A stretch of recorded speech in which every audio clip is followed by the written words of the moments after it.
안녕하세요. 투자의 신에 오신 여러분을 환영합니다. 자, 매일 저녁 월요일부터 목요일까지 10시부터 11시 1시간 동안 투자의 신과 함께 여러분들을 투자의 신의 길로 인도하는 시간입니다. 시장의 포인트, 시장에 대한 궁금증, 그리고 종목 진단까지 기다리고 있는 시간입니다. 자, 지금부터 여러분들 유튜브로 돌아오셔서 함께 이야기 나눠주시면 좋을 것 같아요.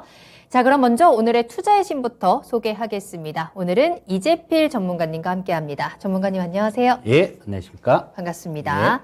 자, 지금부터 유튜브에 토마토TV 검색하고 들어오셔서 실시간 채팅창으로 함께 해주시면 되겠습니다. 그동안 내가 시장에 대해서 가지고 있었던 궁금증들, 사소한 것도 다 좋으니까요. 질문 올려주시면 되겠고요. 워낙에 지금 시장이 좋지 않은 지가 꽤 됐죠. 거의 올해 시작부터, 작년 말부터 조금 힘든 시간들을 보내고 있기 때문에 이 시간들을 앞으로 어떻게 보내야 되는지 좀 걱정도 많으실 것 같습니다. 자, 계속해서 궁금증 올려주시고 또 이럴 때, 내 이 종목 어떻게 대응을 하면 좋을까? 그리고 이 시간들을 우리가 기회로 잡을 수 있는 종목들, 매수할 만한 종목은 없을까? 궁금한 종목들도 계속 올려주시면 저희가 실시간으로 여러분들과 소통하면서 이야기 나눠보도록 하겠습니다. 자, 그럼 먼저 현재 함께하고 계신 여러분들 인사하고 시작을 할까요? 자, 오늘은 화이트데이였습니다. 여러분들 좀 달달하게 좀 이 날을 즐기셨는지 모르겠는데 화이트데이라기보다는 오늘은 좀 날씨도 우중충한 월요일이었고 시장도 그렇게 쉽지만은 않았습니다. 계속해서 악재가 조금 더 강하게 활동을 하고 있고 호재가 뚝 뚜렷하게 지금 기다리고 있는 것들도 사실은 잘 없기 때문에 어떻게 보면 이 지지부진한 장이 하락의 장이 조금 더 당연하게 느껴지기도 하는 상황인데요. 많이 답답하실 것 같습니다. 이럴 때 또 너무 겁먹지 마시고 그렇다고 너무 무리하게 용기를 내지 마시고 전문가 이야기, 투자의 신 이야기 들어보시면서 대응하시면 더 좋을 것 같아요. 자, 쫄보님 반갑습니다. 화이트데이가 뭐죠? 하셨는데 화이트데이는 우리 열심히 투자하고 또 수익 보는 날이죠. 또 준호님 반갑습니다. 오렌지님과 그레이스님도 함께 해주고 계시고요. 서당계 1년차님 이름도 보이고 있네요. 모두 반갑습니다. 지금부터 궁금증 그리고 특히나 종목 올려주세요. 종목 올려주실 때는 종목명, 매수가, 비중까지 꼭 같이 올려주셔야 합니다. 자, 그러면 먼저 오늘 본격적으로 여러분들과 이야기를 나누기 전에 전문가님, 우리 티플렉스 이야기를 안 할 수가 없을 것 같습니다. 앞서서 EJ에서도 잠깐 말씀을 해주긴 하셨는데 이제 추천주셨죠? 우리 첫 방송 때 추천주였고 이제 딱 한 달이 지났는데요. 딱 한 달. 딱 한 달 지났어요. 맞아요. 예. 발렌타인데이 선물로 주셨고 그때 정말 그 선물을 잘 잡으셨던 분들은 오늘 이 화이트데이에 더 큰 선물을 또 받으셨을 것 같습니다. 그렇죠. 오늘도 굉장히 강한 상승세가 나왔기 때문에 4,000원대에서 시작해서 오늘 7,460원까지 특히나 오늘은 19%라는 정말 어마어마한 상승률을 보여줬거든요. 티플렉스에 대한 이야기 조금 더 해보면 좋을 것 같아요. 차트 보면서. 뭐든지 일단 종목을 제대로 좀 이렇게 편안하게 좀 올해 큰 수익을 내려면요. 기본이 좀 돼 있어야 돼요.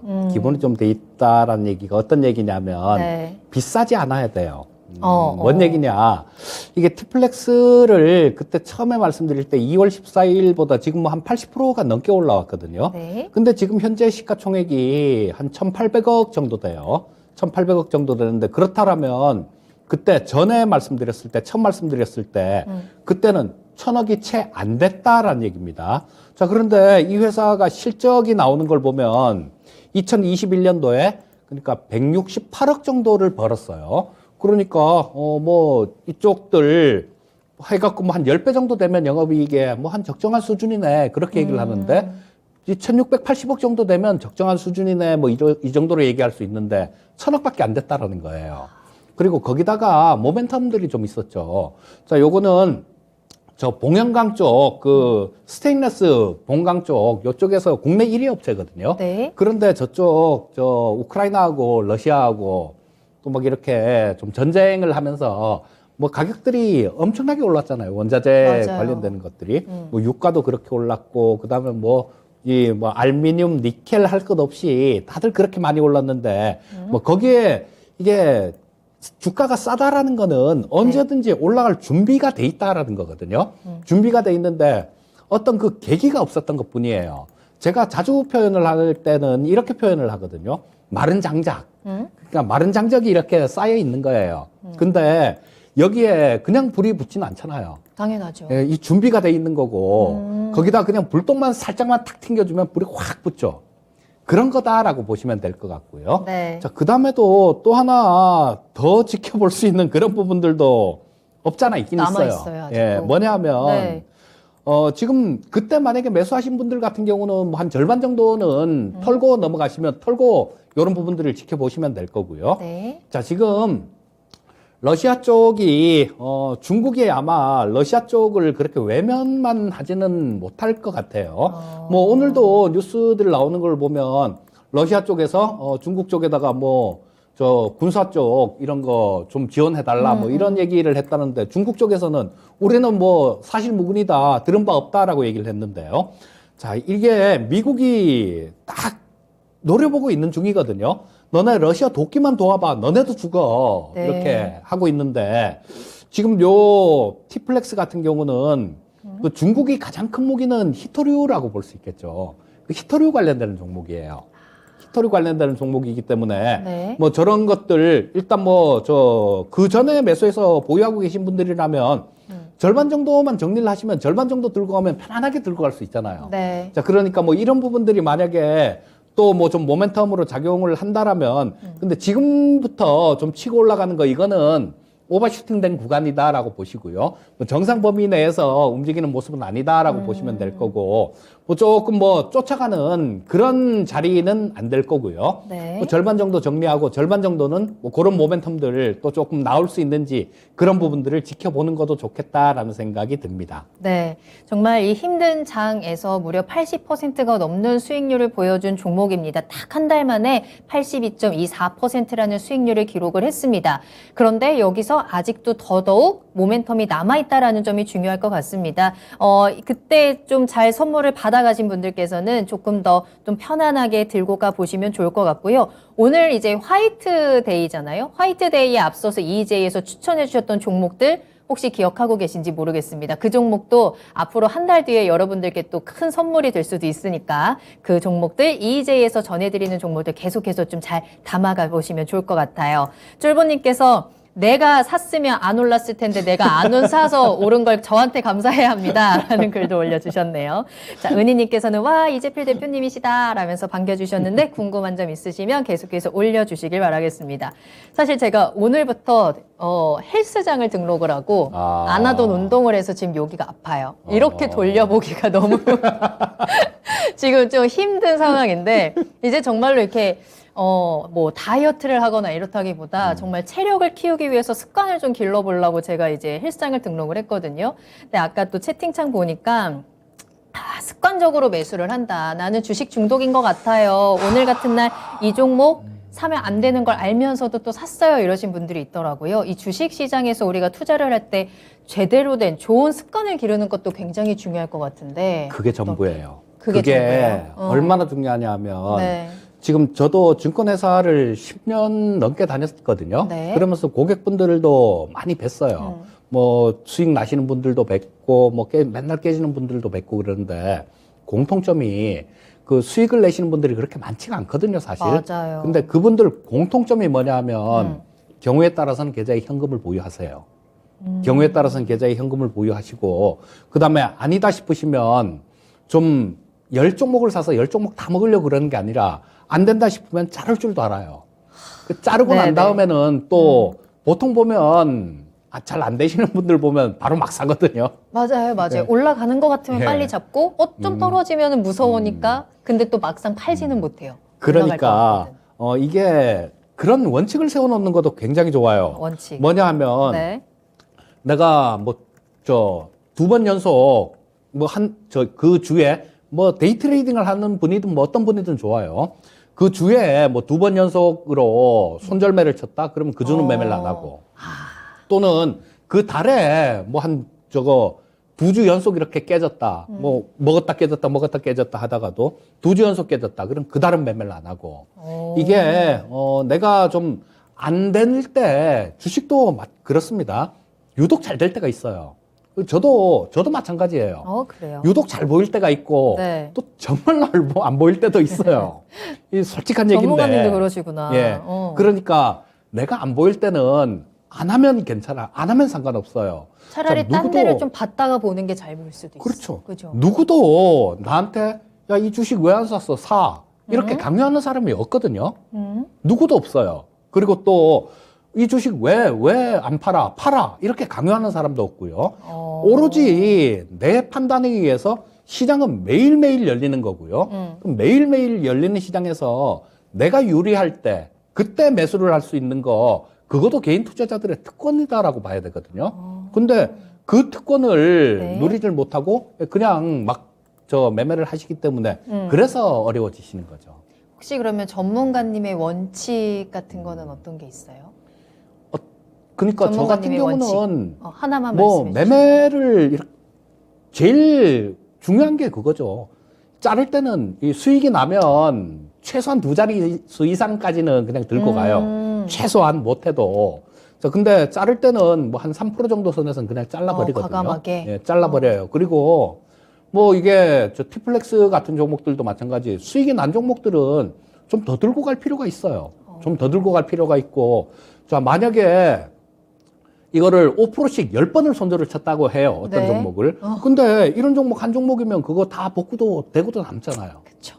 그러니까 이게 좀 수익은 길게, 손실은 짧게 이렇게 가야지 이걸 뭐 아무런 계획 없이 그렇게 하다가는 굉장히 어려워지죠. 그렇죠. 수길 손짤.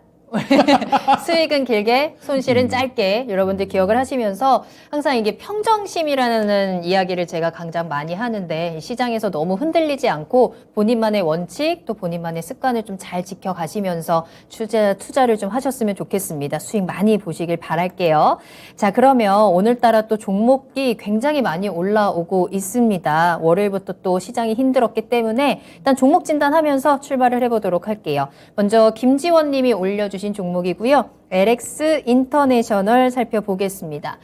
매수하신 가격은 28,800원이고요. 비중은 15%입니다. 수익 보고 계신 구간이네요. LX 인터내셔널 오늘 1%대 상승을 하면서 31,250원에 거래를 마쳤습니다.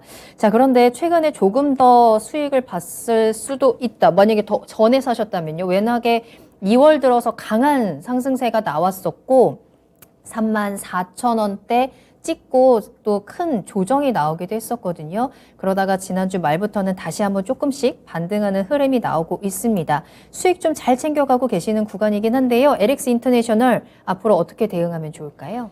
자, 이 LX 인터내셔널 같은 경우는 좀 호재성 재료가 있는 그런 종목이죠. 뭐냐면 지금 가장 핫한 것들 뭐 아까 지금 요즘 들어서 대부분이 되게 좀 많이 좋은 그런 종목들이 자원개발 관련되는 그런 종목이에요. 자, 근데 이 LX 인터내셔널도 마찬가지. 옛날에 LG 상사거든요. LG 상사인데 이 종합무역 상사입니다. 그런데 이게 뭐 해외 쪽에서 자원개발을 되게 많이 했어요. 자, 뭐 그래서 이런 부분들 산업재 부분들도 마찬가지. 이쪽에서 뭐 좀 사다가 좀 마진을 남기고 팔고 뭐 그런 부분들이고. 자, 뭐 저 오만 같은데 이런데 뭐 석유 광구, 그다음에 뭐 인도네시아에 뭐 석탄광 뭐 이런 것들을 좀 많이 이렇게 좀 개발을 한 그런 기업이거든요. 그 한 19개 정도 해외에 그 광구를 개발을 하고 있는 그런 상태이기 때문에 지금 뭐 이 원재료 가격, 그러니까 뭐 에너지 가격이라든가 원유 유가도 마찬가지죠. 지금 미국이 되게 많이 이 유가 때문에 좀 이란을 좀 핵 협상을 풀어주려고 그러는데 지금 이게 러시아도 그 핵 협상의 당사국이라서 러시아가 못 풀어주게 하고 있어요. 러시아가 목리를 부리고 있어서 그래서 지금 이란 쪽에 저걸 좀 풀어주지를 못하고 있는데 이런 부분들은 그렇게 아마 시간이 조금 지나면 아마 이란의 핵 협상은 이거는 타결이 된다라고 그렇게 보셔야 될 것 같고요.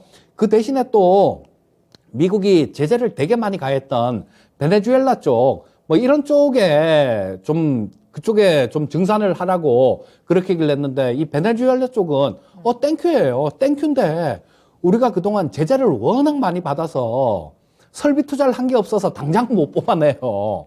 설비 투자를 해서 뽑을게요. 이런 얘기를 하고 있거든요. 근데 미국 쪽 같은 경우도 지금 유가가 $100 이상 이 정도 선에 있으면요. 뭐 셰일 오일들 뭐 이런 것들도 마찬가지로 좀 개발을 할 겁니다. 그렇지만 이 원유 같은 경우도 선물 거래 형태로 이렇게 거래가 되죠. 뭐 그러다 보니까 이 LX 인터내셔널에 대해서는 상당히 좀 그 모멘텀들 이런 부분들이 상당히 좀 많기 때문에 뭐 지금 현재 상태에서도 충분히 추가로 상승할 수 있는 그런 부분들이 있다라는 생각이고요.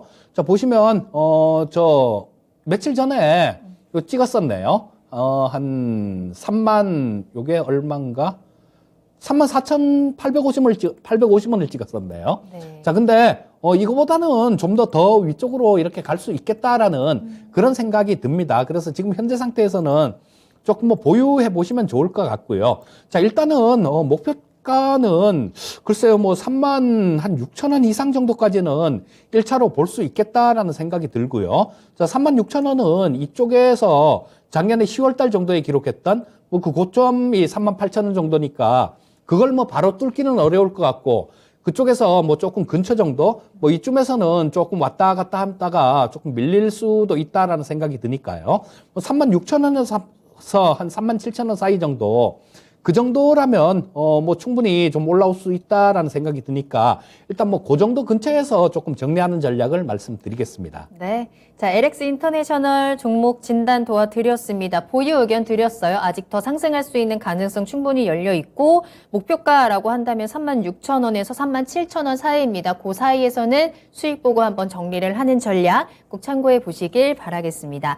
자, 현재 한 200분 정도 함께하고 계시는데요. 여러분들 종목 외에도 궁금하신 내용들 있으시다면 올려주시길 바라겠습니다. 이번 주에 또 시장에 여러 가지 이슈들이 기다리고 있는 상황이고, 또 전쟁이라든지 또 대선 관련해서 정책들도 좀 강하게 움직이고 있는데, 시장이 보니까 왜 이렇게 움직이는지 모르겠어요. 또 이렇다고 하는데 이거는 무슨 뜻인가요? 하는 시장에 대한 궁금증들 올려주시면 또 저희가 자유롭게 이야기 나눠보도록 하겠습니다. 자, 그리고 오늘은 종목 진단 전화 상담도 받는다고 하네요. 서울전화 02-325-8200번 열어줄 테니까요. 궁금하신 내용들 전화로 연결해 주시면 되겠습니다.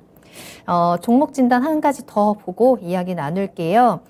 하얗게 불태웠다 님의 종목입니다. 오늘 하루를 어떻게 불태우셨을지 좀 수익으로 좀 불이 났으면 좋겠는데 올려주신 내용을 보니까 조금 걱정이 되기도 해요. V원택 일단 살펴볼 거고요. 매수하신 가격은 12,500원, 비중은 20%입니다. 3년 이상 들고 계셨다라고 하고요. 최근에 팔지 못하고 오히려 추매를 해서 단가가 조금 낮아졌습니다. 2차 전지 OLED 믿고 조금 더 매수하는 게 좋을까요? 라면서 올려주셨거든요. 3년 넘게 보유를 하셨으면 거의 상장하고 가지고 계셨던 것 같고, 근데 정말 잘 버티신 게 아닐까라는 생각이 들어요. 왜냐하면 3,000원대까지도 떨어졌었기 때문에. 그러다가 좀 잘 올라왔고, 최근에 다시 한번 14,000원을 찍었는데 그때 또 한번 못 판 거예요. 이런 경우가 진짜 많지 않을까요, 전문가님? 그래서 상장 될 때 당시에 이 종목들을 조금 조심하는 게 좋아요. 왜냐하면 어떤 종목이든 거의 대부분이 좀 그렇거든요. 네. 뭐냐면 이 우리 보라맨커님이 회사를 기업을 좀 좋은 걸 갖고 있어요. 근데 요거를 되게 좀 대충은 어느 정도는 내년 매출 뭐 이렇게 대충은 나오잖아요. 네. 대충은 내가 운영을 하니까 뭐 기업 환경들 업황도 이렇게 좀 보고 그러면 나오는데 어떨 때 상장을 시킬 것 같아요? 되게 좋을 때 상장을 더 좋아질 시키겠죠. 것 같을 때. 그렇죠. 가장 좋을 때. 아, 가장 좋을 때. 그래, 가장 비싼 가격을 받을 수 있으니까. 그렇겠죠. 그러네요. 그래서 처음에 상장됐을 때 그때가 가장 좋을 실적이 때구나. 되게 좋았을 때가 되게 거의 그런 종목들이 상당히 많습니다. 네. 자, 이것도 마찬가지예요. 자, 이 V원택이 2017년도 7월 달에 상장을 했네요. 2017년도 7월 달에 상장을 했었는데, 자, 2017년도에 영업이익이 한 154억 정도가 났어요. 그리고 2018년도에 157억 정도가 났습니다. 네. 그러니까 뭐 고쯤 수준이었죠. 고쯤 수준이었고 2019년도엔 뚝 떨어져 버렸어요. 48억 정도로. 자, 결국은 그 상장했을 때 그때 당시가 실적이 되게 좋았을 때였다라는 거 여기서도 나올 수 있죠. 자, 뭐 이 실적 부분들이 이렇게 좀 안 좋아지니까 당연히 주가는 그렇게 고생을 시킨 거고요. 자, 뭐 이제 조금 이렇게 올라오고 있는 모습인데, 자, 2차 전지 쪽 같은 경우도 뭐 지금 이게 좀 분위기가 잡히면 움직일 수 있을 텐데요. 자, 2차 전지 같은 경우도 우리가 뭐 좀 얘기하듯이 그렇게 곧 오늘 내일 막 그렇게 움직인다라고 그렇게 보기는 조금 어려울 것 같습니다. 왜냐하면 제가 또 차트를 하나 좀 보여드릴게요. 네. 자, 요거 테슬라 차트를 보여드릴게요. 자, 2차 전지 전기차 쪽 대장은 테슬라죠.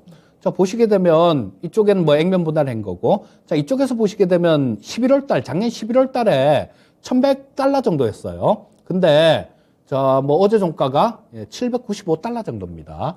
뭐 그렇게 되면 뭐 상당히 뭐 한 30% 정도 가까이 급락을 했다라는 얘기예요. 자, 뭐 일봉을 보게 돼도 옆으로 지금 막 횡보를 하면서 조금 뭐 밀렸다가 옆으로 이렇게 횡보를 하고 있는 모습인데, 지금 저 242평선 제일 마지막 마지노선이라고 할 수 있는 242평선조차도 지금 깨는 모습이에요. 그리고 위쪽에서는 22평선이 이렇게 아래로 이렇게 강한 기울기로 내려오면서 주가를 계속 누르고 있는 모습이죠. 보시게 되면. 자, 여기 빨간 선, 요게 22평선입니다. 자, 여기 주가가 이 빨간 선에 닿기만 하면 밀리고 그런 모습이 나오고 있죠. 근데 아래로는 240선 같은 경우는 깨고 그런 모습들이 나오고 있어요. 자, 일단 우리나라 2차 전지 쪽도 마찬가지로 가장 좋았을 때가 작년이었잖아요.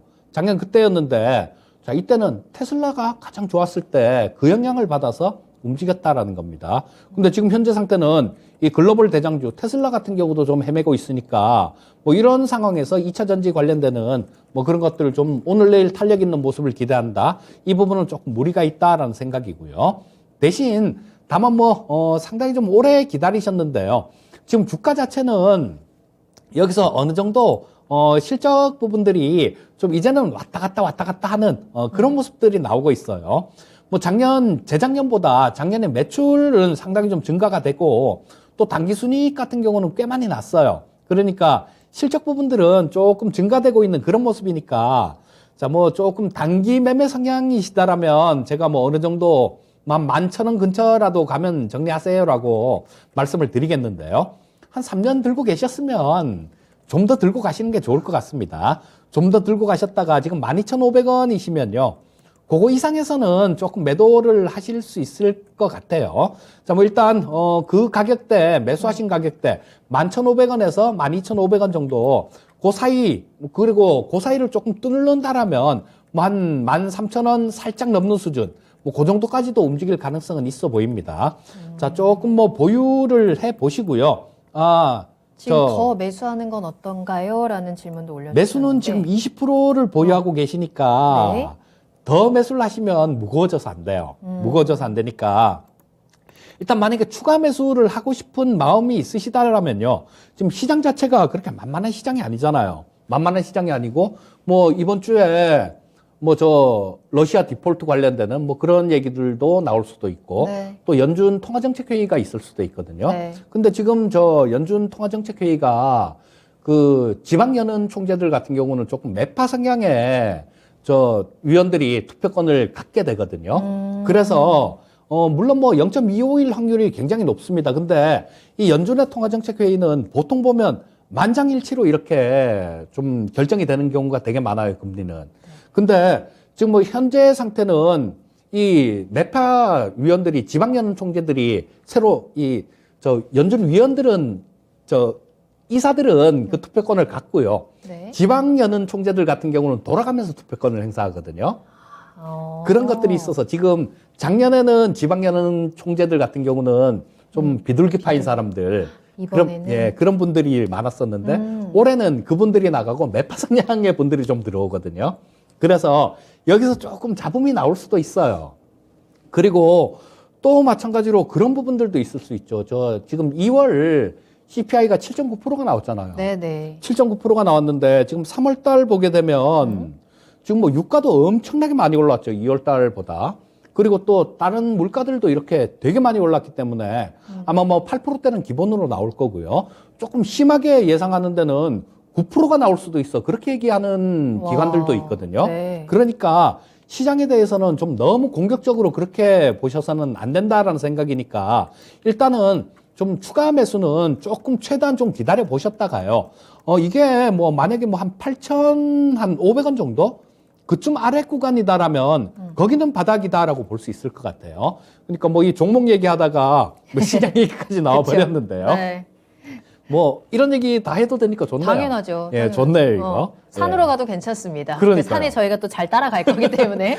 좋네요. 얘기하다가 시장 얘기 하고 같이 할 수 사진을 있으면 같이 하고 그러니까. 그렇죠. 자, 그러니까 뭐 시장은 그런 부분들이 조금 있으니까요. 추가 매수는 조금 기다려 보시고 네. 현재 상태에서는 그냥 보유 의견만 말씀드리겠습니다. 알겠습니다. 자, V원택 정말 3년 넘게 너무 고생하신 종목인데 일단 종목에 대한 정리를 해드리자면 실적이 그래도 조금씩 움직이기 시작했습니다. 그래서 이 고생한 부분을 그래도 우리가 조금은 만회를 하고 나오는 게 좋지 않을까. 그래서 조금만 더 인내심을 가져보고요. 매수가 근처까지는 회복이 가능하다라고 하셨으니까 그때 매도 타이밍 한번 잡아보시길 바라겠습니다.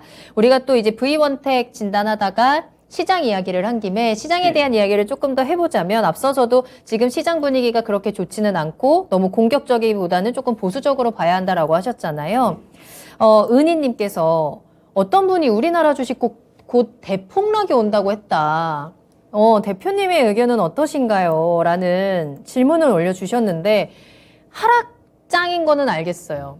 대폭락이라는 말은 정말 좀 무섭게 들리거든요. 우리 시장 전망 어떻게 보세요? 또 어떤 점쟁이가 그런 얘기를 했나요? 그러니까 자, 이거는 말이에요. 예측할 수 있는, 예측을 해서는 안 돼요. 예측을 해서는 안 되고. 자, 제가, 요거를 한번 보여드릴게요. 그냥 네. 대응할 수 있는 그런 방법을 좀 말씀드리겠습니다. 좋아요. 자, 지금 현재 상태가 보시게 되면 요런 박스권으로, 아이고, 이게, 조금 색깔 좀 바꿀게요, 제가. 네. 자, 이게 노트북이 바뀌어서 그런가 보네요. 색상이 파란색으로 네. 해서 잘 안 보이는데. 자, 요거는 지우고. 이게 지금 어떤 차트예요? 예? 코스피 차트? 예, 요게 코스피 차트고요. 잠시만요. 자, 요거를 지우고 일단 네. 다시 그려야 될 것 같아요. 알겠습니다. 자, 요렇게 보시면 여기 박스권을, 박스권이 요렇게 설정을 할 수 있는데요. 자, 요 정도로 설정을 해볼 수 있을 것 같아요. 자, 위쪽으로 보면 뭐 한 2,800포인트 근처 정도.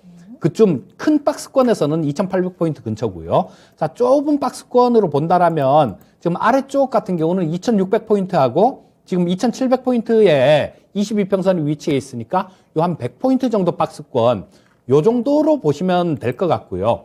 자, 그 대폭락이란 얘기, 그런 얘기는 뭐 아직까지는 생각에 염두에 둘 필요가 없습니다. 자, 지금 2,645포인트예요. 2,645포인트인데 계속해서 2,600포인트를 지지를 해주려고 계속 뭐 그 근처에만 가면 올라오고 이런 모습이 나오고 있습니다. 그렇다면 이 가격대는 상당히 좀 강한 지지선이다라고 그렇게 보시면 될 거고요. 네. 자, 주식은 예측의 영역이 아니라 대응의 영역이다 이렇게 얘기를 하죠. 자, 이 2,600포인트라는 가격대, 이 가격대를 깨잖아요. 이 가격대를 깨면 그때는 조심하셔야 됩니다. 대신 그렇게 보시면 되겠죠. 자, 이 2,600포인트라는 가격대, 이 가격대 근처에서는 일단 매수를 계좌에 있는 거 매수를 하시면 돼요. 그리고 짧은 관점, 단기 매매 관점으로 들어가시면 됩니다. 근데 만약에 이 근처에서 매수를 했는데 이 가격을 지키지 못하고 밀린다. 그러면 그때 바로 쳐버리면 몇 프로 손실 안 보고 정리를 할 수 있어요. 자, 이게 손실은 짧게 하면서도 자, 이게 여기서 뭐 좀 이렇게 바닥 따지면서 여기서 다중바닥을 이렇게 기록을 할 수도 있는 그런 모습이에요. 자, 여기 그 다음에 뭐 이쪽, 자, 지금 뭐 바닥권 근처 정도 뭐 이렇게 오고 있고 22평선 자체도 조금 옆으로 이렇게 조금 아래로 이렇게 내려오고 있는데요. 전저점을 깨지 않고 조금만 더 버텨준다라면 이 22평선 자체도 또 어느 정도 이렇게 하락하다가 기울기가 완만해지면서 돌아설 수도 있는 그런 모습입니다. 그렇기 때문에 그 뭐 대폭락을 한다 이런 얘기는 지금 현재 상태에서는 믿을 이유도, 믿을 필요도 없는 거고요. 자, 그렇게 대응만 잘 하시면 되겠습니다. 지금 뭐 2600포인트라 그래봤자 지금 현재 상태에서도 45포인트밖에 안 남았어요. 자, 뭐 지금 현재 상태에서 전부 다 대폭락이라면 다 팔아야 된다는 결론이 나오죠. 지금 현재 상태에서 다 파나, 아니면 45포인트 정도, 그 정도 차이 나는 가격에서 다 파나, 뭐 그렇게 크게 많은 차이는 아닐 겁니다. 그래서 이 가격을 붕괴를 시키면 그때 네. 대응을 하는 게 맞다라고 말씀드리겠습니다. 아, 알겠습니다. 이 대폭락이라는 단어가 정말 많은 투자자들을 공포에 떨게 또 만드는 단어 중에 하나인데, 그러한 조금 더 강한 의견들, 극단적인 의견들에 우리가 좀 흔들리기보다는 지금 눈에 보이는 현상들에 우리가 조금 더 집중을 해보면 좋을 것 같습니다. 지금 계속해서 박스권에서 움직이고 있고, 그 흐름들이 조금 더 뭔가가 이탈되는 움직임이 나올 때, 그때 우리가 대응을 해도 크게 늦지 않는다. 지금 시장에서는 너무 겁먹지 마시고 내가 할 수 있는 일에 좀 집중을 하시면 더 좋을 것 같아요. 자, 여러분들 지금 그렇다면 내가 이 시장에서 무엇을 해야 되느냐? 궁금하시다면 이 투자의 신에 계속해서 유튜브에서 함께 해주시면 되겠습니다. 유튜브에 토마토TV 검색하고 들어오시면 계속해서 지금 채팅창에서 우리 시청자분들과 다양한 이야기 나누고 있거든요. 이야기를 듣다 보니까 또 이게 궁금한데 라는 부분들이 있을 겁니다. 시장에 대한 이야기 계속 함께 나눠주시길 바라겠고요. 또 지금 이 시간은 또 저희가 여러분들과 또 편안하게 소통하는 시간이기 때문에 뭐 이재필 전문가님께 개인적으로 궁금하신 부분들도 올려주셔도 좋습니다. 저희 이야기 나눠보도록 할게요. 종목 진단 한 가지 또 하면서 시작을 할까요? 이번에는 해성 DS 한번 진단을 하고요. 이야기 나누겠습니다. 김자경님의 종목이에요. 매수가가 47,000원이고요. 비중은 20% 보유하고 계십니다. 중장기로 보고 계속 들고 가고는 있는데 자꾸 우하향하는 느낌이 듭니다. 일단은 지금에서 정리를 하고 더 내려갔을 때 재매수를 하는 게 좋을까요? 라면서 올려주셨네요. 최근의 흐름이 확실히 조금 불안하실 것 같습니다. 5만 원대에서 지금 오늘은 45,900원의 거래를 마쳤고요. 그러다 보니까 시청자님 이제 오늘장에서 손실로 돌아선 상황입니다. 나는 이 종목을 길게 가져가면서 조금 좋게 보고 있긴 한데 요즘 시장 상황이라든지 이 종목의 상황이 그렇게 좋아 보이진 않아요. 어떻게 전략을 짜는 게 좋을까요? 자, 이 해성 DS 같은 경우는 리드 프레임이란 걸 만드는 기업인데요. 자, 요거는 뭐 반도체 밑에 그 네. 패키징하는 기판이라고 보시면 되는데요. 자, 요거 저 차량용을 대부분으로 만들고 있는 그런 기업인데 이 실적 부분들이나 뭐 전망치들 이런 부분들은 상당히 좋았습니다. 근데 최근 들어서 그게 좀 영향을 되게 많이 미친 것 같아요. 저 러시아 쪽 이쪽 반도체 특수 가스 같은 것들 뭐 이런 것들을 러시아 쪽에서 들어오는 원재료가 많거든요. 그래서 뭐 요런 부분들이 조금 뭐 전체 반도체 업황 전체적으로 타격을 줄 수 있다라는 뭐 그런 부분들 때문에 조금 안 좋은 모습을 보이고 있습니다. 하지만 이 차량용 반도체 시장 전체 큰 시장에서 큰 틀에서 좀 말씀을 드리면요. 자, 우리 지금 뭐 자율주행 3단계 좀 이따가 뭐 나중에 얼마 안 있으면 4단계에도 나온다라고 얘기를 하죠. 이 4단계 같은 경우는 뭐 사람의 조작이 필요 없는 그 정도 수준을 얘기를 하는데요. 자, 뭐 그런 쪽으로 자율주행 쪽으로 이렇게 점점 더 이렇게 발전해 나가는 그런 단계에 있는 상황이죠, 지금. 자, 그렇게 되면 차량에 들어가는 차량용 반도체 같은 경우는 훨씬 더 들어가는 개수가 늘어날 수밖에 없습니다. 그렇기 때문에 이 해성 DS 같은 경우는 시간이 지나면 지날수록 좀 좋아지는 그런 모습이 될 거예요. 자, 그리고 이 NXP에다가 세계 차량용 반도체 2위 업체가 원래 1위였었는데요. NXP가 그 2위, 3위가 합병을 해갖고 그게 1위가 돼버렸고 인피니온이 지금은 2위 업체인데요. 자, 이 NXP에다가 이 리드 프레임을 납품을 직접 하는 그런 기업입니다. 자, 그래서 뭐 좀 거래처들 뭐 이런 것들도 좀 탄탄한 그런 모습이고요. 원래 이 해성 DS 리드 프레임 사업부가 삼성전자에 있던 거예요. 삼성전자에 있던 건데 요거를 삼성테크위엔에서 양수를 했고 그걸 다시 이쪽으로 갖고 와서 이쪽에서 하는 거기 때문에 뭐 삼성그룹하고 연대 관계 뭐 이런 부분들도 상당히 좀 끈끈합니다. 자, 그래서 지금 뭐 현재 이게 시가총액이 한 7,800억 정도 수준 정도 되는데요. 자, 지금 뭐 작년에 한 영업이익 기준으로 한 800억 정도 벌었고요. 올해 같은 경우는 뭐 예상치로는 1200억 정도 그 정도가 나오는데, 자, 요게 글쎄 뭐 저 생산에 조금 어려움이 있으면 러시아 쪽 아까 좀 말씀드렸던 그런 부분들 때문에 조금 미치지 못할 수도 있겠다라는 그런 우려감이 지금 주가를 억누르고 있는 거죠. 자, 그렇다면 만약에 올해 이 러시아 전쟁, 러시아하고 우크라이나 전쟁 때문에 이런 부분들이 좀 제대로 실적 부분들이 안 나온다라면요. 이게 내년까지 갈까요? 그렇지는 않다라고 봅니다. 어떻게 해서든 지금 당장 뭐 이 단기적인 그런 영향으로 그칠 가능성이 되게 높아요.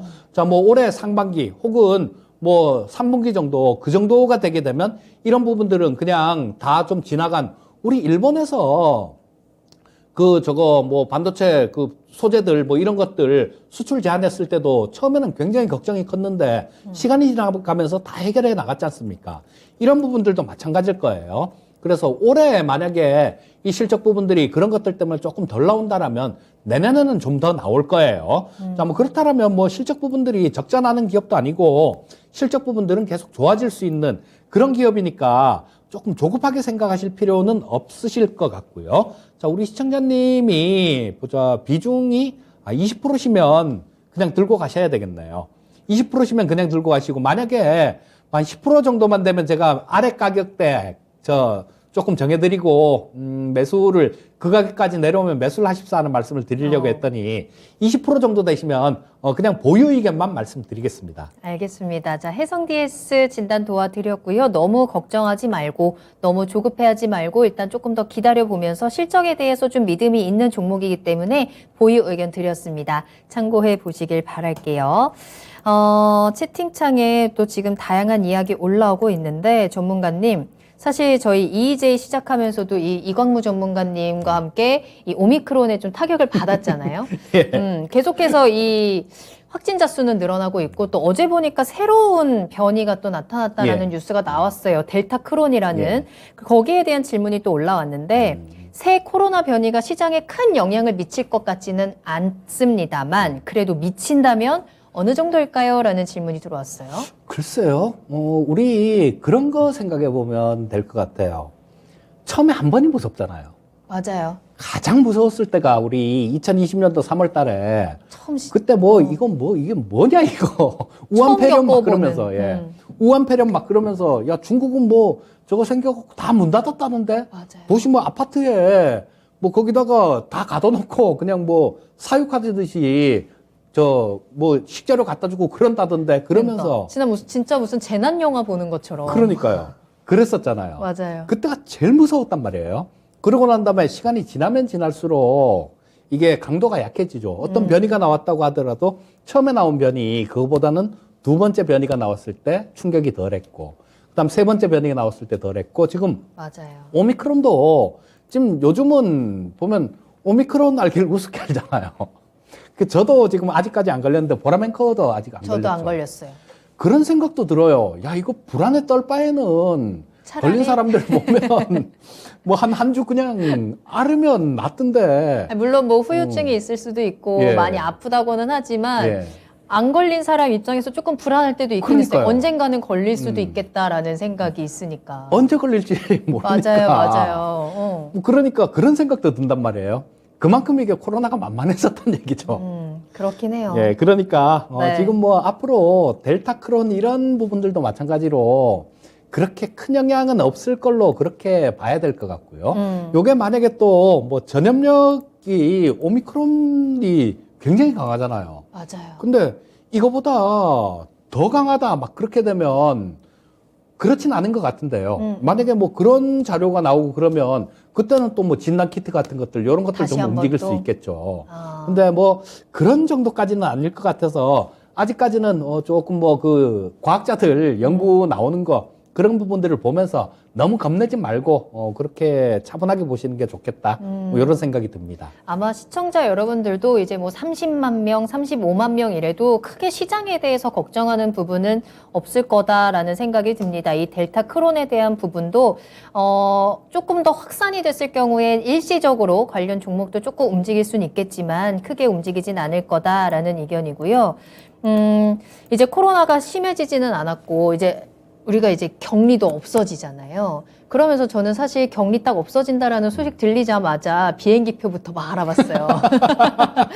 휴가는 못 쓰게 주말이라도 막 어디라도 막 가고 싶어서. 근데 아직까지 비행기 가격이 그렇게 많이 오르진 않았더라고요. 격리 해제 소식이 났어도. 근데 관련해서 시장에서 종목들도 그 소식이 나고 나서 그렇다고 아주 크게 상승세가 막 팍팍팍 나온다? 그런 모습도 지금은 안 보이는 것 같은 느낌이 들어서. 유가가 올랐잖아요. 아. 유가가 지금 뭐 $110 이렇게 되는데, 네. 예, 그게 뭐, 그 인플레이션하고 이런 부분들 생각해 보면, 우리 또 그리고 저쪽 여기저기 또 조금 지금 놀러 가기는 조금 분위기가 뭐 저 우크라이나 뭐 이런 데서 중내산에 그런가? 그러고 있는데. 그래도 인스타, 이게 SNS 보면 되게 예. 많아요. 근데 그런 하여튼 사람들. 이 유가 자체도 만만치 않은 상태고요. 그렇구나. 뭐 그렇기 때문에 이런 쪽이 그 전에 그리고 가장 이게 정상적으로 되게 좋으려면 네. 경기가 좋아지면서 이게 풀려야 하긴, 되거든요. 그렇죠. 경기가 좋아지면서 풀려야 되는데 지금 뭐 조금 뭐 나아지려나 하는 그런 상태에서 연준이 또 금리를 올린다, 뭐 긴축을 한다 이런 얘기가 돌고 그다음에 또 뭐 인플레이션 관련해 갖고 살기도 좀 힘들고 뭐 그러다 보니까 아무래도 우리가 기대했던 것만큼 뭐 그 정도의 여행 수요라든가 네. 뭐 저 위드 코로나 관련해 갖고 수혜들 뭐 이런 부분들은 조금 그렇게 크지는 않은 모습이고요. 그리고 또 지금 중국이 저 올림픽 끝나고 그동안 꽁꽁 묶어놨었잖아요. 꽁꽁 묶어놓고 있다 보니까 코로나가 안 퍼졌는데 지금 선전시가 맞아요, 봉쇄에 맞아요. 들어갔다 그래요. 네. 선전이 봉쇄에 들어갔다 그러니까 선전 같은 경우는 일성 도시거든요. 일선 도시라서 인구가 한 1,700만 정도 되는데 그쪽을 봉쇄를 시켜놔 버렸으니까 뭐 이런 부분들 중국 사람들 같은 경우는 왔다 갔다 아직까지 엄두를 못 내겠죠. 뭐 그런 부분들도 어느 정도 작동하고 있는 거다. 뭐 이렇게 보시면 될 것 같아요. 유가도 그렇고 경제적으로 국내외적으로 지금 이 위드 코로나에 대한 부분을 좀 기대감을 많이 좀 누르고 있는 것도 사실인 것 같기는 하네요. 자, 관련된 이야기 조금 살짝 나눠봤고요. 종목 진단 한 가지 더 만나보도록 하겠습니다. 자, 귀연 야옹님 잘 오셨고요. 롯데 정밀화학 진단 도와드릴게요. 82,000원 매수하셨고요. 비중은 10% 보유하고 계십니다. 매수가를 뚫지 못하는데 진단 부탁드려요 라면서 올려주셨거든요. 롯데 정밀화학 오늘은 78,100원에 거래를 마쳤고요. 지난주에 좀 강하게 뛰어오르나 싶기는 했는데 그래도 이제 매수가까지는 못 가고 8만 원에서 좀 꼬리 달고 내려왔네요. 그 전주에도 81,200원까지 딱 올라가 있는 상황이에요. 진짜 조금만 더 오면은 매수가 올 것 같은데 지금 그게 정말 올 듯 말 듯 올 듯 말 듯 제 약 올리고 있거든요, 이 종목이. 자, 어떻게 하면 좋을까요? 롯데 정밀화학. 기다리시면 될 것 같은데요. 기다릴까요? 예. 자, 이 롯데 정밀화학은 네. 예전에 이게 한국 비료였었어요. 한국 비료였었는데 그 비료 사업부는 저 떼내고 네. 이게 그 옛날에 저 이건희 회장님 아버님 이병철 회장님이 그 사카린 밀수를 하고 그랬던 적이 있거든요, 삼성이. 그 사건 때문에 국회에서 김두한 씨 막 인분 뿌리고 막 그러던 사건이 있었잖아요. 그게 그것 때문에 나온 거거든요. 근데 네. 그때 이게 삼성그룹에 있었는데 이거를 헌납을 했던 기업이에요. 국가에다가 봐주세요 그러고. 제일 좋은 회사를 헌납을 한 거죠. 그때 당시에는. 근데 그러고 난 다음에 다시 뭐 저쪽으로 삼성 쪽으로 다시 IMF 지나면서 삼성 쪽으로 다시 넘어갔다가 이 롯데 쪽으로 넘어와서 이제 롯데 정밀화학이 됐는데요. 네. 지금은 뭐 비료사업부 이런 부분들은 다 적고 없고요. 뭐 가장 이게 주가가 잘 반응을 하는 거는 수소 관련되는 그런 모멘텀이 있을 때 네. 가장 좀 이게 반응을 잘 해요. 보시게 되면 작년에 8월 달, 9월 달에 7만 원대에서 그냥 10만 원 그냥 훌쩍 넘긴 적이 있죠. 이때 어떤 분위기였었냐 하면 이 암모니아 유통을 거의 뭐 우리나라에 80% 이상을 하거든요. 근데 암모니아가 이게 화학식을 쓰면 NH3예요. 질소 하나하고 수소 3개가 붙은 거거든요. 그러니까 이 암모니아를 갖고 와서 질소만 딱 떼내면 수소가 떨어지는 거죠. 자, 그래서 이 암모니아 육통의 거의 대부분을 차지하고 있어서 뭐 이런 부분들이 좀 상당히 좀 강하게 반응이 되면서 올라온 그런 모습인데요. 네. 자, 이런 수소 관련되는 이런 모멘텀들 같은 경우는 앞으로도 계속해서 생길 수 있다라는 생각입니다. 아까 저기 EJ 시간에서도 좀 잠깐 말씀을 드렸었는데요. 수소 관련되는 이런 부분들은 뭐 윤석열 저 당선인도 마찬가지고요. 그다음 안철수 인수위원장도 마찬가지고 이 수소 얘기는 꼭 합니다. 아마 이 수소 얘기는 안 할 수가 없는 게 이 수소는 저장을 할 수가 있기 때문에 그래요. 그리고 그걸 좀 더 편안하게 저장하기 위해서 뭐 액화 수소로 저장을 하는 게 좋냐, 뭐 아니면 암모니아 형태로 저장을 하는 게 좋냐, 뭐 이런 갑론을박들 이런 것들이 좀 있는데요. 아마 그거는 업체별로 암모니아로 저장하기 편한 데는 뭐 저런 거 기존에 관련되는 그런 사업을 한 쪽들 같은 경우는 암모니아가 편하겠죠. 그런 부분들 같은 경우는 그쪽으로 저장을 하고 또 뭐 액체 수소로 저장을 하려면 그렇게 해도 되고 그렇게 간다라고 봅니다. 그리고 원전도 마찬가지로 그런 얘기들을 하고 있어요. 어떤 얘기냐면 단순하게 이 원전을 전기만 만들기 위해서 원전이 필요한 게 아니라 원전을 해야 된다라고 이렇게 강력하게 주장하는 교수님들 말씀이세요. 교수님들은 그런 말씀을 하세요. 원전을 설치를 해서 저녁에 전기를 많이 안 쓰지 않냐. 그때 원전을 더 가동을 해서 그걸로 그 전기로 수소를 생산을 하게 되면 그 수소를 낮에 수소 연료전지를 이용해서 전기를 만들었으면 엄청나게 효율적일 것이다라는 얘기를 하거든요. 그렇기 때문에 이 수소 같은 경우는 우리 수소차 요거 하나만 딱 생각을 하는데요. 그 전혀 아닙니다. 이 수소차는 이 수소 경제의 커다란 그 수소 경제의 한 부분뿐일 그 한 부분밖에 안 되는 거예요. 자동차라는 한 부분밖에 안 되는 거고, 자, 연료전지가 가정용 연료전지도 있고 발전용 연료전지도 있고요. 일본이 후쿠시마 원전 사태가 나고 난 다음에 이런 것들 저 원전을 다 꺼버렸거든요. 다 꺼버렸는데 그나마 잘 견딜 수 있었던 이유가 건물마다 다는 아니겠지만요. 수소 연료전지가 좀 설치된 건물들이 되게 많았었어요. 그래서 수소로 어느 정도를 커버를 했던 겁니다. 자, 그래서 앞으로 그런 쪽으로 간다라고 봐야 돼요. 자, 그렇다면 삼성 정밀화학, 롯데 정밀화학 같은 경우는 거기에 중심이 될 수 있는 암모니아를 이용하는 뭐 그런 쪽에서는 좀 중심이 될 수 있는 그런 기업이다라고도 말씀드릴 수 있을 거고요. 또 무엇보다 실적 부분들을 보게 되면 지금 뭐 시가총액 한 2조 정도 되는 그런 기업인데요. 자, 보시게 되면, 올해 영업이익이 한 3천억 이상 그 정도 나올 것 같아요. 그 정도 나올 것 같으니까 뭐 그렇게 되면 주가 자체가 그렇게 비싼 수준은 아니죠. 어느 정도는 상승 여력이 있다라고 보시면 좋을 것 같고요. 자, 일단 현재 상태에서는 보유 의견 말씀드리겠고요. 자, 목표가는 일단 뭐 그렇게 크게는 저까지 전고점 뭐 이까지는 볼 수 없더라도 한 9만 원 정도 그 정도 선까지는 충분히 볼 수 있는 종목이다라는 생각입니다. 자, 현재 상태에서는 보유 의견 말씀드리겠고요. 9만 원 정도에서 정리하시면 좋겠다. 이렇게 말씀드리겠습니다. 네, 매수가 뚫고 올라갈 겁니다. 지금 좀 많이 맨날 이거 지켜보면서 오늘은 좀 올라오려나 내일은 좀 올라오려나 하셨을 것 같은데. 여기 뭐 물 탈까요? 이렇게 네, 맞아요. 물어보시네. 추가 질문도 함께 주셨습니다. 그렇다면 예, 지금 일단 지금 현재 상태는 주가 자체가 싸요. 그리고 뭐 20% 정도 갖고 계시다라면 제가 안 됩니다. 더 사지 마세요. 이렇게 말씀을 드릴 텐데요. 자, 지금 현재 상태는 가능한 영역이다라는 생각입니다. 그리고 자, 뭐 이게 현재 여기 보시게 되면 기술적으로 조금 말씀드릴게요. 네. 자, 여기서 계속 이렇게 하락하다가 바닥을 한번 찍었죠, 여기서. 바닥 한번 찍고 난 다음에 지금 이때는 242평선까지 붕괴를 시킨 모습이었어요. 그런데 여기서 반등이 나와서 다시 62평선까지 돌파를 하고 제일 위에 120선에서 걸린 모습입니다. 자, 지금 그러고 난 다음에는 240선을 깨질 않았어요. 깨질 않고 이쪽에서도 뭐 240선하고 20선 근처에서 그 같이 있는 자리 그 근처에서 지지를 받았고요.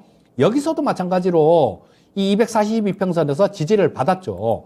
자, 그렇다면 이 242평선 이 자리는 잘 안 깨지는 그런 자리다라고 보시면 좋을 것 같고요.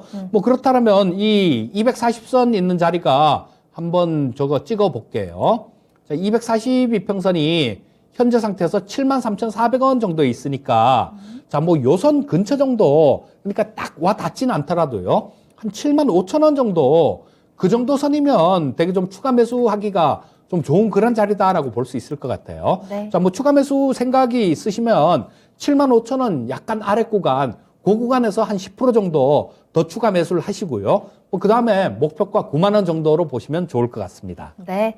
자, 75,000원 선에서 추가 매수 가능하고요. 목표가 9만 원 체크해 드렸습니다. 대박 감사합니다. 라면서 기현 야옹님이 또 좋아해 주셨는데 잘 참고해 보시면 좋을 것 같아요.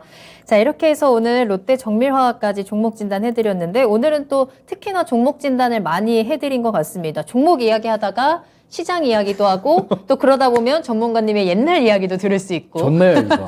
그러니까요. 항상 전문가님과 이렇게 방송하다 보면 옛날에 그런 일도 있었구나라는 약간 옛날 이야기 듣는 굉장히 재미있는 오늘도 알찬 시간으로 만나봤는데 자, 전문가님께서 오늘 이렇게 저랑 투자이신 오늘 처음이잖아요. 그렇죠. 그렇죠. 어쩌다 보니까 예. 또 그렇게 됐는데 앞으로도 저희 매주 월요일 이재필 전문가님과 함께 투자의 신을 통해서 시장에 대한 이야기 많이 나눠 드릴 거니까요. 함께 해주시길 바라겠고요. 저희가 EJ 하면서는 그 별명을 많이 못 불러드렸어요. 양봉 이재필 선생. 그 별명이 가장 좋으시죠? 한 번 더 오늘도 이렇게 빨간불 껴드릴까요? 넥타이가 빨간색이라 해야 되는데 넥타이가 안 그랬어. 다음 주 월요일에는 저희 빨간 넥타이로 양봉 이재필 전문가님으로 함께 하길 바라겠습니다. 오프닝부터 말씀을 드렸지만 이재필 전문가님이 추천해 주시는 종목들이 정말 계속해서 빨간 양봉을 잘 그리고 있기 때문에 그 별명 따라가는 것 같아요. 그죠? 수익률들이.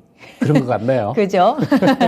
양봉 이재필 선생의 진가를 보고 싶으시다면 계속해서 투자의 신 그리고 EJ까지 꼭 함께해 주시길 바라겠습니다.